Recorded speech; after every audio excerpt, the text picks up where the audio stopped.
Well, welcome to the August coaches call. For those of you back in class, hope things are going well for you. Those of you about to start, hopefully you're all ready or preparing like I am. Uh, I start next week, so I got a few more days to get ready for the semester. So quick welcome. If you're new to the call, I am David Zajcik. I'm the NCL commissioner. We also have Emily and Ashley on the call with us, as I also see a couple of our engineers on the team as well, on the call as well. Hello, Max. So a good rounded group here. I also see Costas from our NCL board. Good morning, Costas. Any other board members on the call that I'm missing?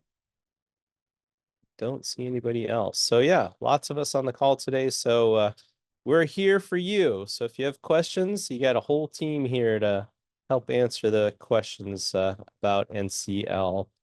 So let's go ahead and jump in. The agenda for today is we'll talk about registration, bulk registration. We'll remind you about the fall competition dates. And we're also going to have a little chat about the AI policy update. We did talk about this a few months ago, so we do have something ready for you to see now. Our discussion topic, so about halfway through the call or so, we'll have a discussion topic where we'll break out into different rooms.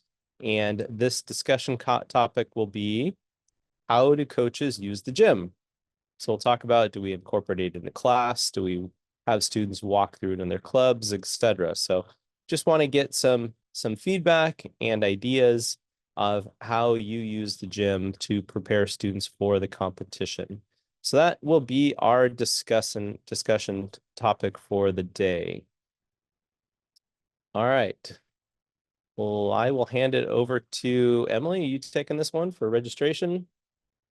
Sure. Give me one quick second. I have Okay. lost my my browser when everything black. Okay, we're good. I got it. Okay. So Great. for registration is now open until October 11th at the regular cost of $35. And late registration is going to begin on October 12th through the 15th, and then the cost is going to increase to $45. So if you have any questions about registration, you can go ahead and click on that link that's on this page, or just go to the NCL website. On the very first page, it will say there will be a button that says where you can register for the season.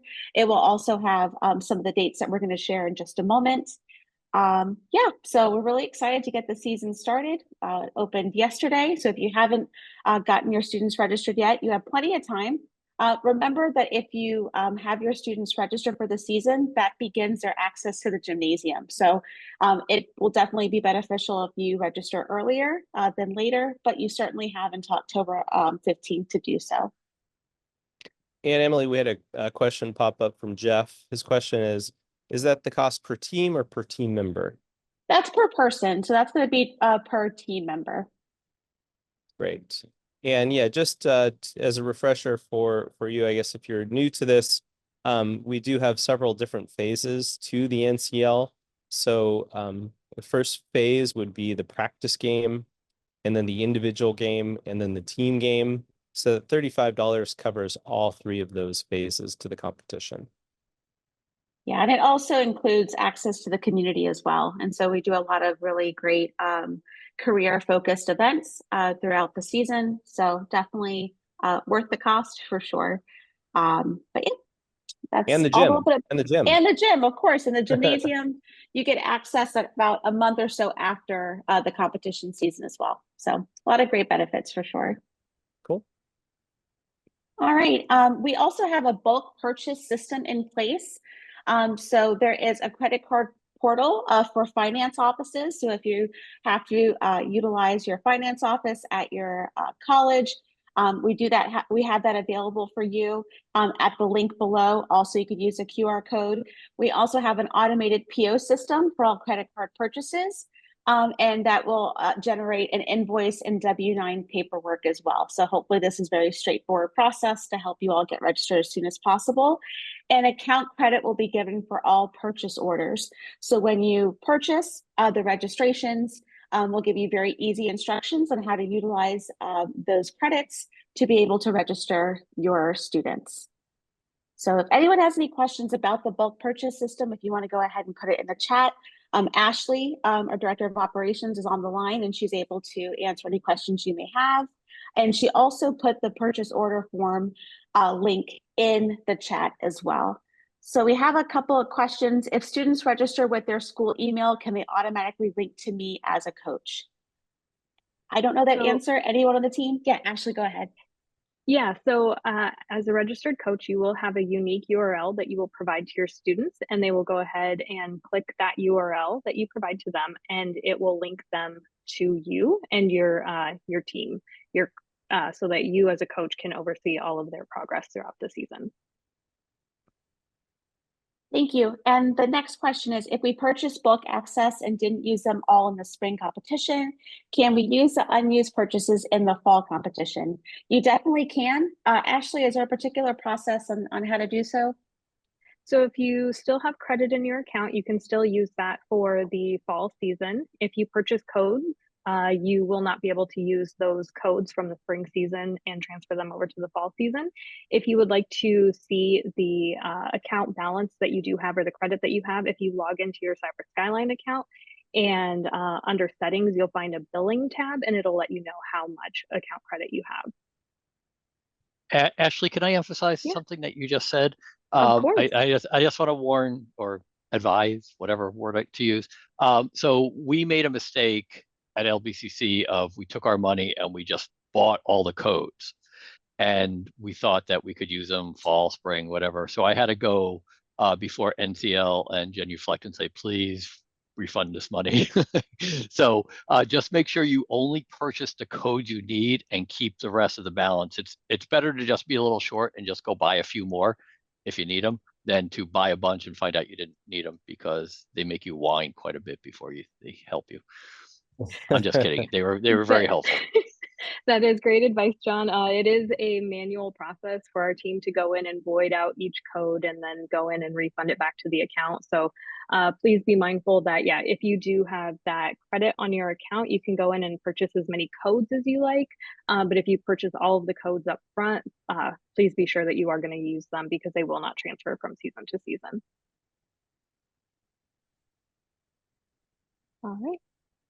The next question was, yep, I was a coach but was not active for a while. Do I need to re-register as a coach? I don't have that answer. Does anyone on the team have the answer for that? I do not believe that you have to re-register as a coach. You can log in. I would advise going through the faculty portal and just updating any of your information that may have changed from season to season, but you shouldn't have to register again. Yeah, I think a good test too would be to go to the NCL Cyber Skyline site and see if you can log in.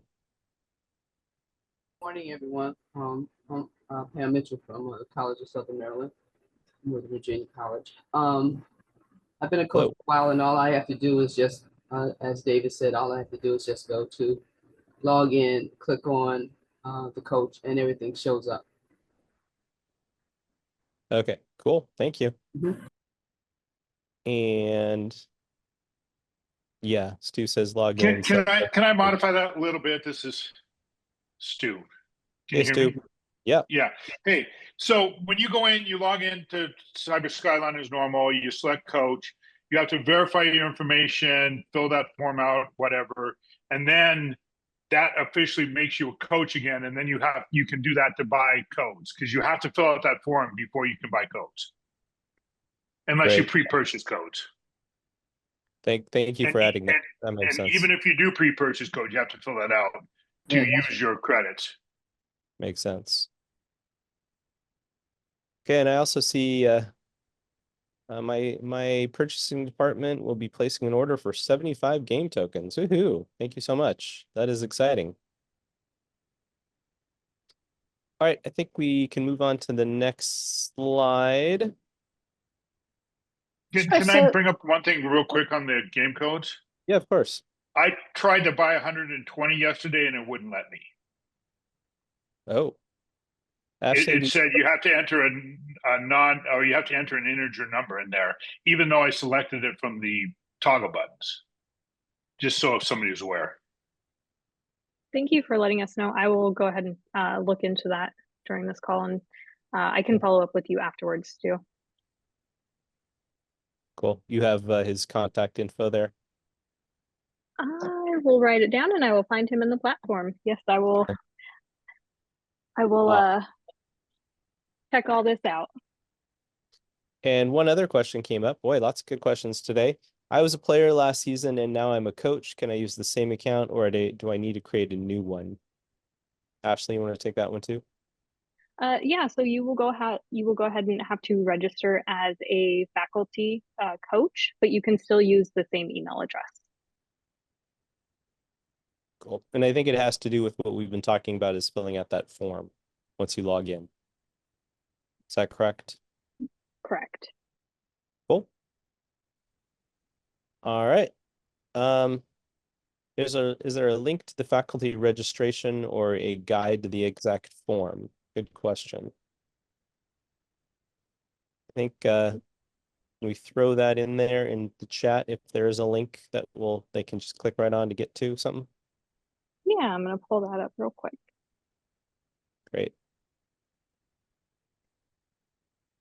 Cool. Another question. I'm a faculty coach for Oklahoma City Community College. Is there a way to add a separate category for community colleges in the power ranking?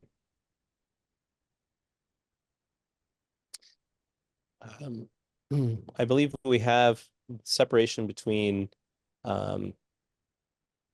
what is it, high school versus college. Do you want to add any more to that in terms of separating out the rankings even more? David, I can give you a historical tidbit on this. Please. NCL first started in 2012. The faculty that were involved in the creation of NCL had exactly the same question. And we asked students, what would you like? Would you like to compete in different kind of buckets, community colleges and universities?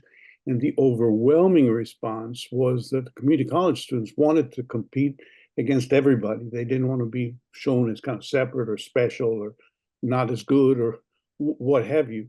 Exactly for that reason, we've decided to keep, non-high school, let's say, university, community college students together in evaluation. So there's a historical perspective to this.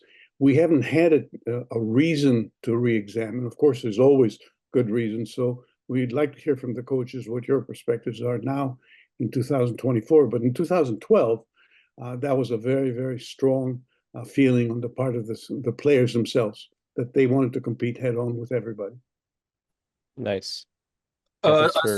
So I was the faculty to ask the question. So basically, we should still have everything else the same, the ranking for individual players and then the ranking for the schools. But I was just asking if we can add one more category to the power ranking, which ranks the schools.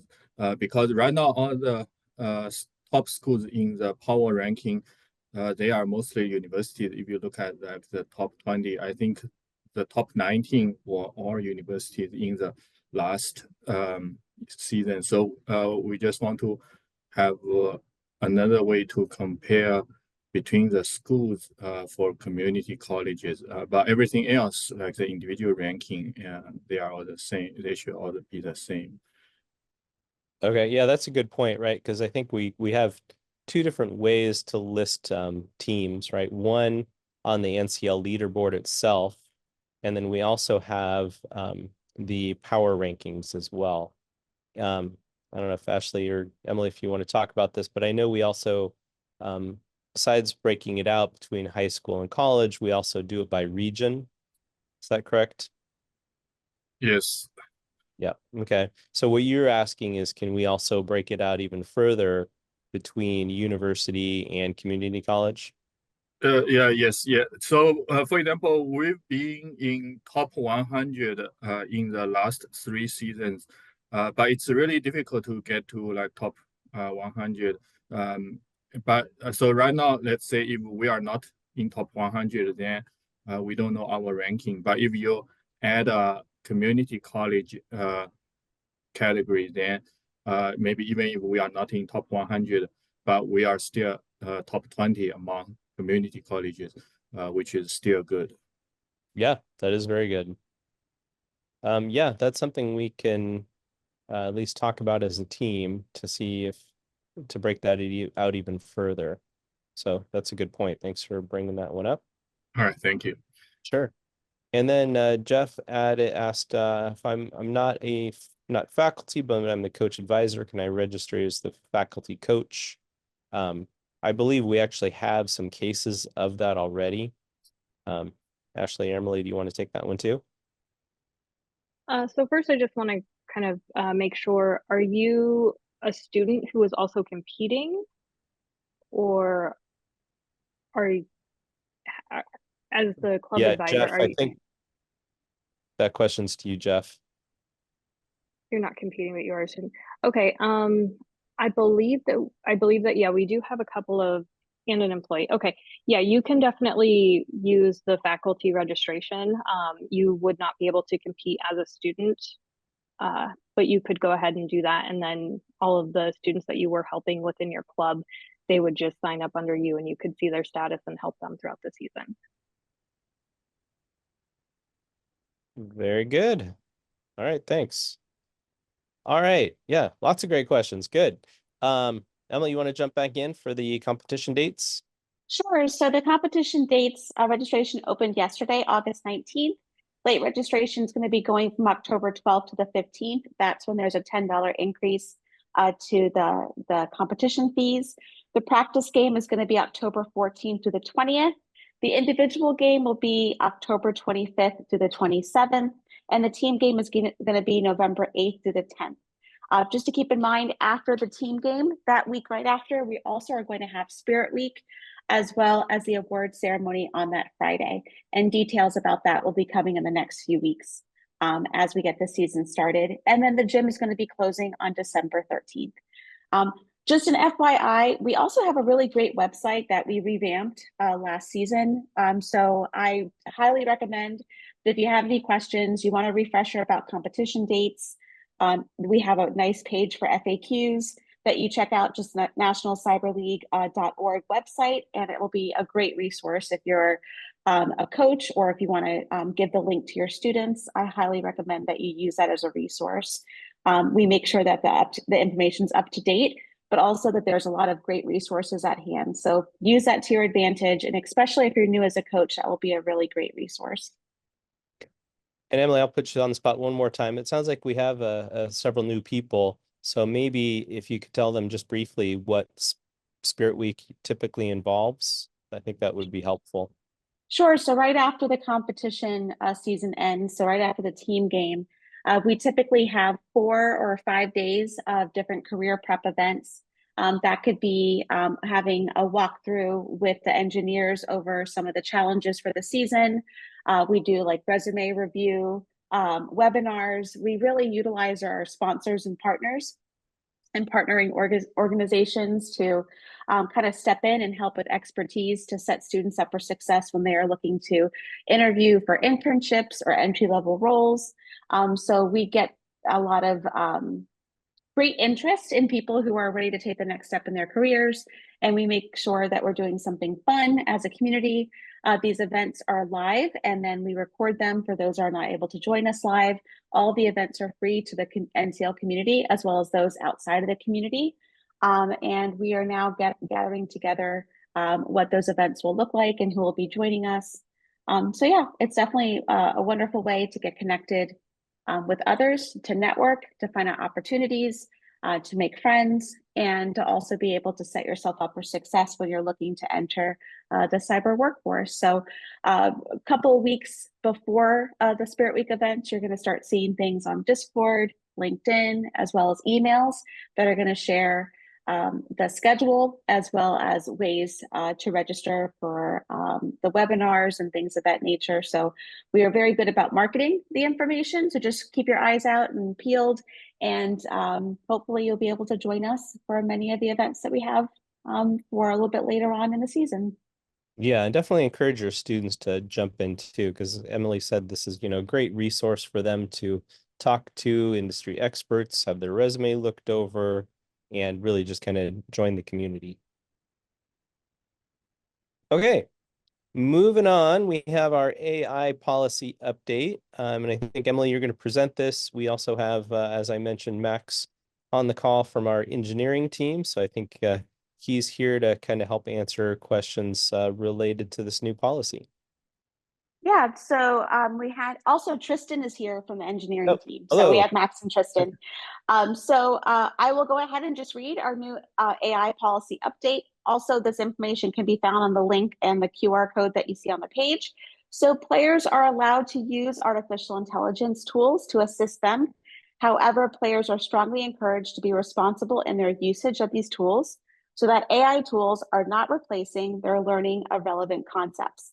NCL representatives will not be able to provide assistance in troubleshooting issues that may arise from results produced by AI and any associated hallucinations. So that is the official policy update. If you have any specific questions about this right now, please go ahead and use the chat box. And Max and Tristan will do their best to answer and make sure that it is clear. So, see if there's any questions. So far, John's excited. Yeah, good job. Thanks, John. Good. Getting students started, yes. Well, if the bad people are using it to attack us, the smart people, the good people need to use it to defend us. Yeah, it is a tool, and it's a powerful tool. We just want to make sure students are, using it in the right way, right? We don't want students to solve challenges simply by copying, pasting, done. We want them to use it as a tool that's going to help them understand the topic, not just blindly copying and pasting. And if you're new to NCL, this is a change. What we had previously is we were asking students as part of the policy not to use AI tools. So this definitely is a big change. Hey, there's a question for our engineering team from Keith. Has it been a challenge in creating challenges that are semi-AI resistant? I can answer this. Not necessarily. It's not really something we think of while we're building the challenges. But it is something that we look at when we are testing. And we're making sure the challenges are good and whatnot. And what we've seen, from the past couple of seasons is a good chunk of the challenges we make, like ChatGPT will just give wrong or outdated information. So a lot of the challenges kind of just have internal AI resistance. But there are, a good chunk of challenges that can just be, almost copied and pasted, which is, more or less what we don't want the students to do. But to add on to that, it's harder to beat Google Lens than it is GPT. GPT, for the most part, like, we don't have to worry about. The bigger concern is like people who are using it and then opening support tickets, and it just kind of increases volume because a lot of people don't understand that generative text is not the be-all end-all answer. Right. And I think that's a good thing to point out is they may get the wrong answer from ChatGPT, and that can be a great lesson. So learn from that. We want to encourage students not to just jump in and open a ticket because ChatGPT spit out the wrong answer. They might need to do a little more digging and see why it's the wrong answer. Learn more about why it got it wrong.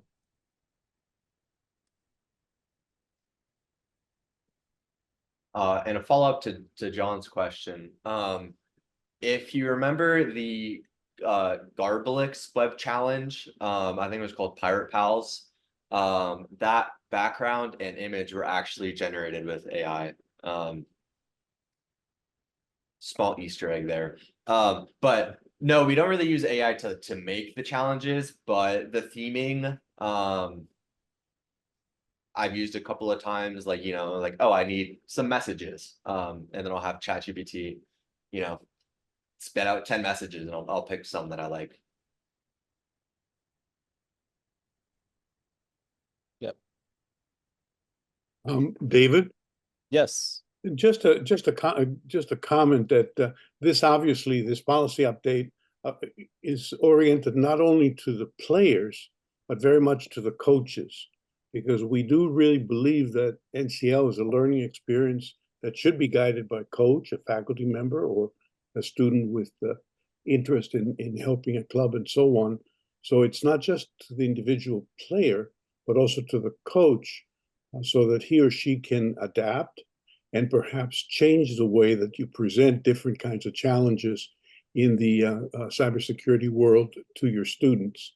So it's a bold step forward, but it doesn't mean that we don't have any work to do. It means that we have more work to do, perhaps, to make sure our students understand what has just been discussed. Yep. Thank you. Perfect. That does make sense. Okay, before we move on to the next topic, we have Ashley has one more thing to add for us in terms of free registration applications. Go ahead, Ashley. Thank you. Yeah, so everyone, the NCL board has graciously provided us with 100 free registration applications for this season. We do have the application, it just went up yesterday, and it is for students who are at an MSI, HBCU, or community college, first generation to attend an accredited college, identify with a demographic that is historically underrepresented within the tech profession, attend a Title I high school, or be on a targeted assistance plan. These applications are open until September 9th, and we'll be providing the codes to the students or to the coach who applies on September 13th. And I will go ahead and drop the link in the chat for everyone. Oh, I see you did too, David. Thank you. Sure. But yeah, if you have any questions, please feel free to let me know. We also do have a wonderful Give Butter campaign where we have a donation page that if you would like to donate to this cause of providing free registrations to our underserved students, you can go ahead and do that as well. And that information is on the page. So thank you. Yep. And I think to add to that too, definitely encourage students that do need the support to apply for that. I think historically we haven't had as many applicants as we actually have free game codes available. So this is definitely a resource that we want people to use. And right now it seems a little underutilized. A second piece to that too is make sure the student really is serious about competing, because we have also seen some free game codes go unused. So please make sure that you are encouraging in some way that if a student is going to get a free game code, that they actually will use it. A question for you, Ashley, from John. Does this offer apply to high school students? As long as they are a Title I high school or on a targeted, excuse me, a targeted assistance plan.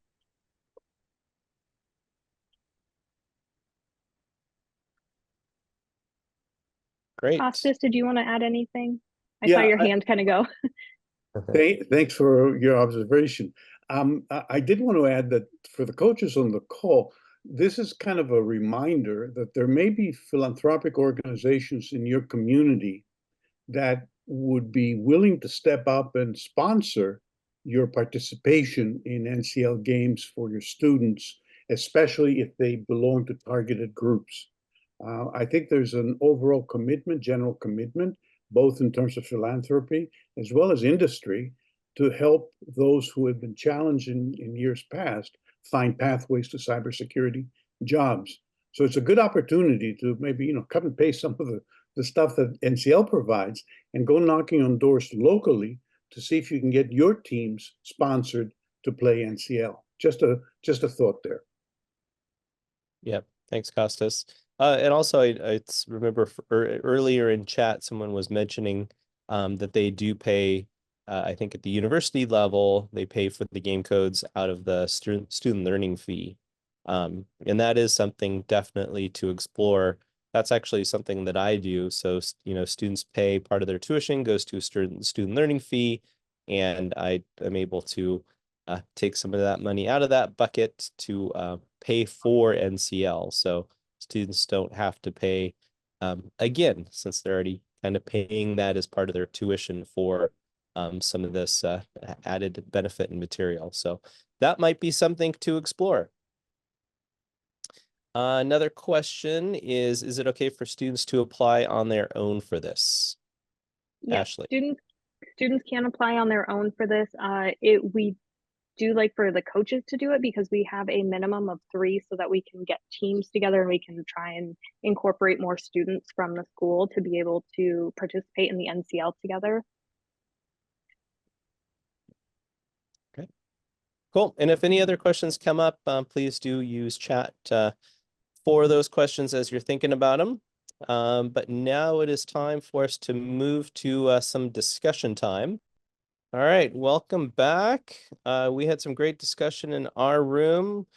We only have 9 minutes, so this will be kind of quick. So if you are a lead for your breakout room, we only have a couple minutes each. So let me go ahead and jump in right now to room 1. John, what interesting things did you guys discuss and learn in your room?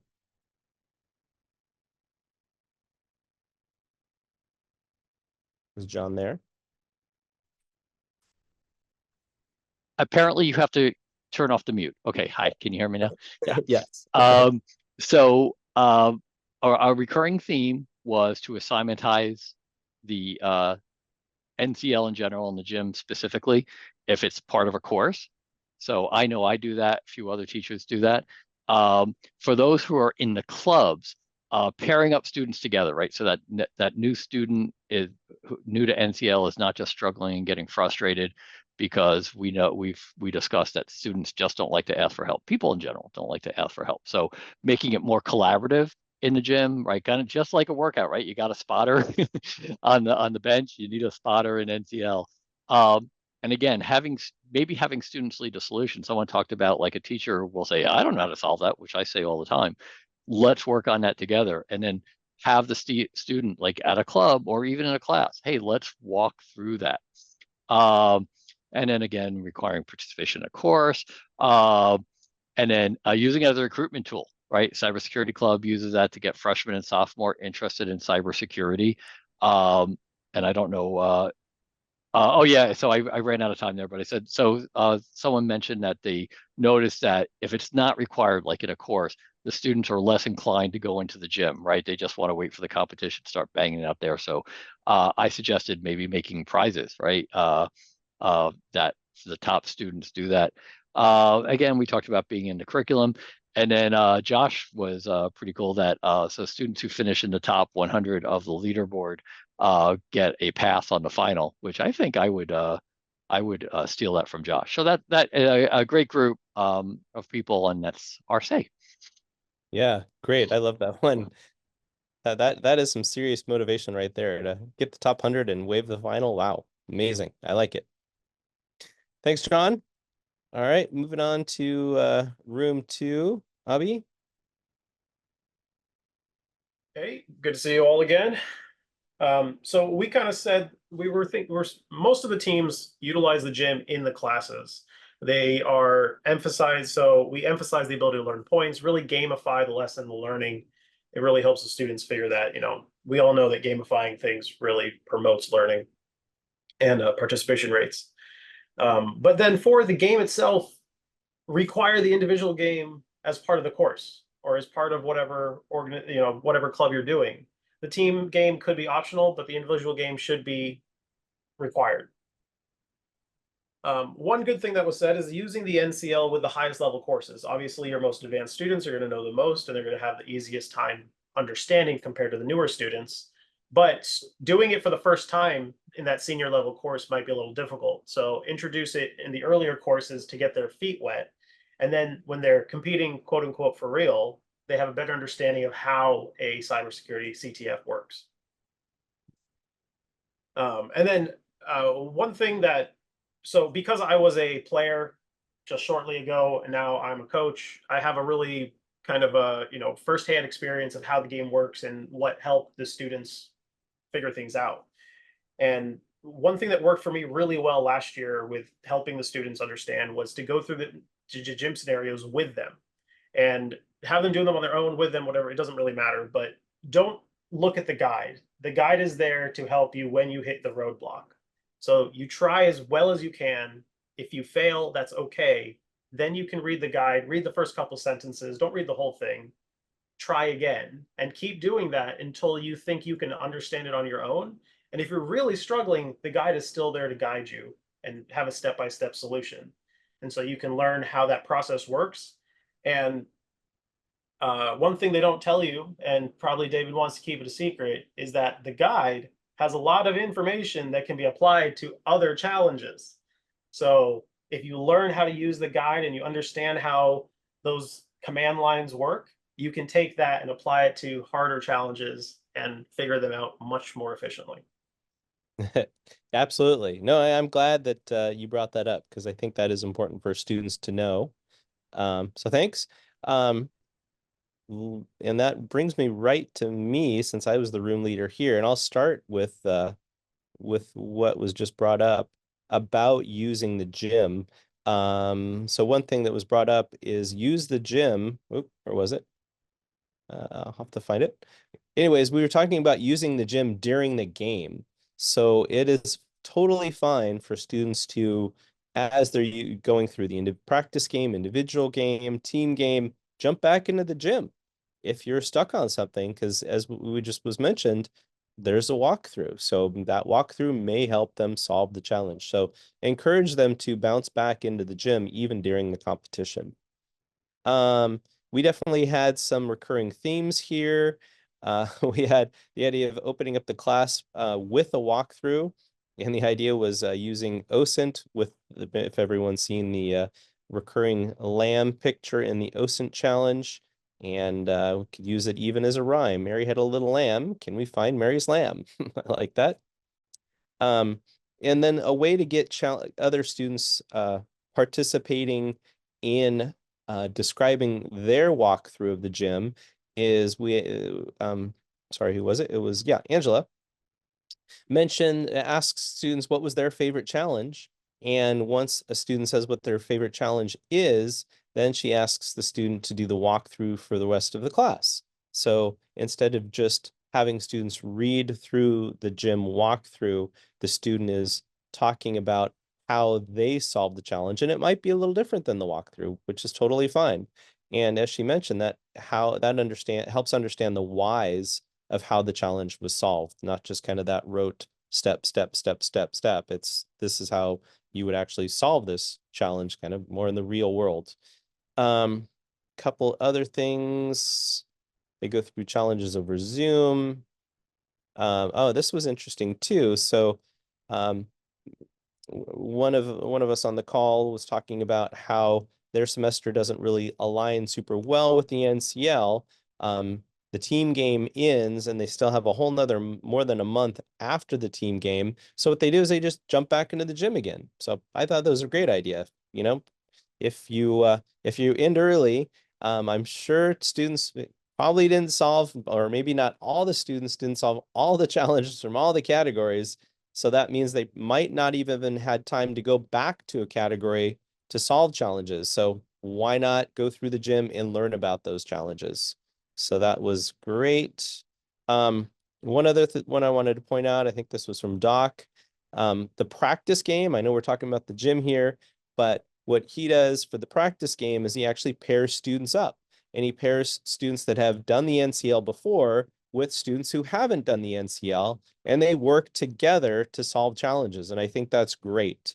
There's lots of research out there talking about how students learn better from other students. So this is a great way for students to build confidence and to learn from each other utilizing the practice game. All right, I think we had one other breakout room. Is that right? No, we didn't. Oh, that was Nope, just just it. the Okay, three. that was me. Woohoo! Okay, done. All right. So that was our group summary. Do we have the exact date yet for our September coaches call, Emily? Putting Emily on the spot. Emily is experiencing a little bit of technical difficulties right now, Okay. so I will look it up. Okay. We will, and this actually came up as a question in my breakout room. Since we're here at the top of the hour, I'll wrap it up. We will send out a recording of this meeting, and we will also send out a summary of what we just went through in those Google Docs. So be looking out for that recording of the meeting and the summary of what we all talked about in these breakout rooms. I'm hoping these are helpful. I know I learned a lot just in my breakout room, and I'm hoping you guys are too. Thank you for joining the call. And the September Ashley? coaches call will be on September 17th, There we go. 2 p.m. Ooh, Eastern. time. Okay, so same time, same place, different day, September 17th. We will see everybody then. Again, thank you for joining, and we'll see you next month.